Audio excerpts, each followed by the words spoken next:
Good morning! Isang mapagpalang araw naman mga kapatid at welcome sa Kabakamongo at Kalakbay. Dito yan sa ating Facebook sa Botleya. At ngayong araw na ipagninilayan natin ang Matthew 28. Ito na yung huling bahagi ng ng ebanghelistang si Mateo, na sumunod sa Panginoon without anything, yung walang kaabog-abog, tinawag siya ng Panginoon, at siya'y sumunod. Siya si Levi nung siya'y tax collector pa. At nakakatuwa ito dahil parang sinasabi ng Panginoon dito, kinupong niya yung kanyang mga alagad at mga disipulo at sinabi, all powers of heaven and earth has been given to me. Therefore, sabi niya, go and proclaim the good news of the Lord, to all nations, sabi niya. Baptizing them in the name of the Father, the Son, and the Holy Spirit. Grabe, no? So, ano sinasabi sa atin? Ano ang panawagan sa atin? Ihayag ang mabuting balita. At sinasabi niya, I will be with you till the end of time. So, tayo mga nagsasalita para sa Panginoon ay nakakasiguro, na tayo hindi magkakaroon ng anumang matitinding pagsubok basta lagi tayong laging nasa gitna natin ng Panginoon. Isinasama natin siya sa ating pagising sa umaga, sa ating pagganap sa ating trabaho, sa ating pagdidesisyon, sa ating pagkikipag-usap, pag-iisip sa ating kapwa-tao, ay nahahayag, Kaya sabi niya, proclaim the good news. Hindi naman ito yung kailangan pumunta ka dyan sa may palengke, sa tapat ng simbahan, sa basketball court, o kung saan man, o busy streets, para ihayag ang mabuting balita. Kasi ang paghayag ng mabuting balita, by example, sa atin lang, ang ginagawa natin, mula sa ating mga anak, sa ating pamilya, sa ating mga apo, at sa mga kamag-anak, ay makikita, kung sino ka. Kung ikaw nga ay talagang naghahayag ng mabuting balita. Baka sinasabi mong ikaw ay lagi nagsasalita para kay Kristo, pero hindi naman nakikita si Kristo sa buhay mo, So yun ang sinasabi ng Diyos, Lahat ng kapangyarihan ay ibinigay na sa Kanya, At iyon ay magkakaroon ng katuparan kung tayo mananalangin. Kahapon sabi niya, ang pananalangin na ang tinatawag natin ng Panginoon, pananalangin sa Ama at ginagamit natin o pinananawagan ng panalangin ito sa pangalan ni Jesus kasama ng Espiritu Santo ay higit na pinakikinggan. Sapagkat tayo tumutupad doon sa alituntunin natin. Sabi niya, humingi kayo ng gusto nyo. Dahil hindi pa kayo humihingi sa pangalan ko, kaya hindi nagkakaroon ng katuparan ang inyong mga dalangin. So maliwanag, tayo meron din mga protocol nga, sa pagsunod sa salita, sa gawa ng Panginoon. Sabi niya rito, ihayag nyo sa mga tao yung mga itinuro ko at nalaman nyo patungkol sa akin, Kapag sinasabi ni Jesus, ang aking ginagawa, ang aking sinasabi ay hindi galing sa akin, kung hindi galing sa Ama, Ako at ang Ama ay isa. So parang lumiliwanag, Sa John, mga nakarang araw puro Juan yan eh.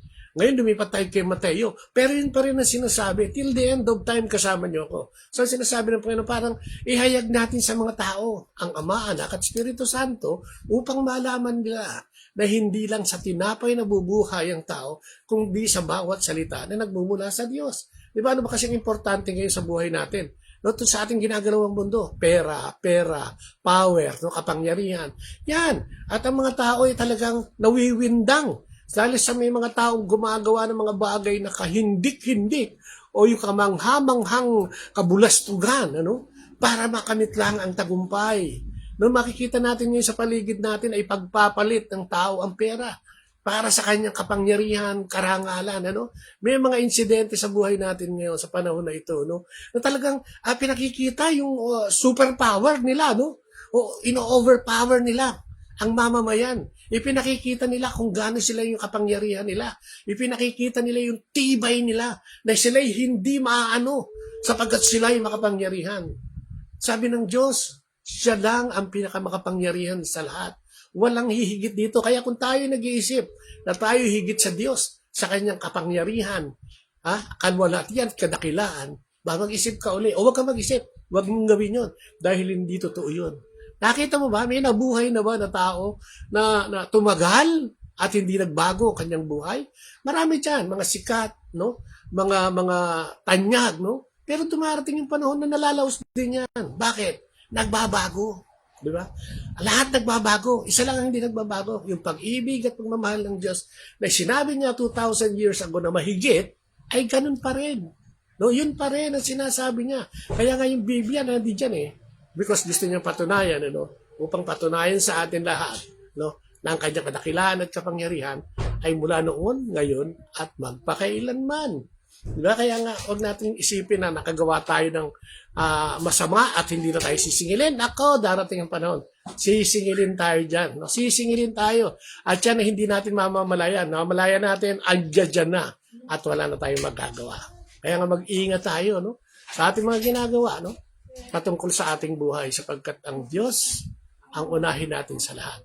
Walang higit sa Diyos. Kaya sabi niya, ihayag nyo sa lahat ng mga tao, sa lahat ng bansa, ang mabuting balita. At bautismuhan sila sa ngalan ng Ama, Anak, at Espiritu Santo.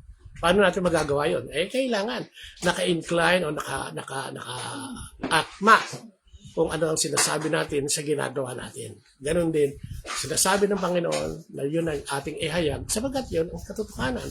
Siya ang daan, ang katotohanan ng buhay. Wala nang iba. Hindi kayo makakaparoon sa Ama kung di dahil sa akin. Ako ang puno, kayo mga bunga lamang o sanga. At kung hindi kayo nakadugtong sa akin, walang mangyayari sa inyong mabuti. Matutuyot kayo, susunugin, at ipapadala sa impyerno. Amen. Diba? Kaya siguro, ito yung pagbibigay ng, ng paalala sa atin ngayon. Maghayag tayo ng mabuting balita. Ating pagkilos, pag-isip at paggawa. At tanggalin natin sa kaisipan natin yung masasamang kaisipan. Maraming walang hiya ngayon, maraming nang wawalang hiya. Pagdasal na lang natin. Amen? At yan ang ating reflection ngayon. At sana tayo'y makasunod sa ating Panginoon sa ngalan ng Ama ng Espiritu Santo. Amen po, Panginoon. Maraming salamat na naman sa mensahe, sa iyong paalala sa araw na ito. Marami kami pagkakamali at minsan hindi namin maituwid yan dahil nasisilaw kami sa mga nangyayari sa amin at sa sobrang kabutihan na nangyayari sa amin at kagalasan ay nawawala ka, Panginoon. Natugto sana kami na magpurit magpasalamat sa iyo sa araw-araw, Panginoon, at magsabi na ikaw ang aming Diyos na aming iniibig at minamahal sapagkat una mo kaming minahal. Kaya lahat ng aming gagawin at ginagawa ay tinataas namin sa iyo, Panginoon.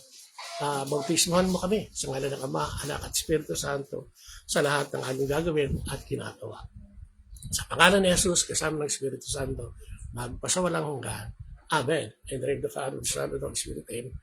At yan ang ating reflection ngayon. Like and share, subscribe sa ating Facebook. Diyan din sa YouTube, meron tayo sa Instagram. So, bye-bye and see you. God bless.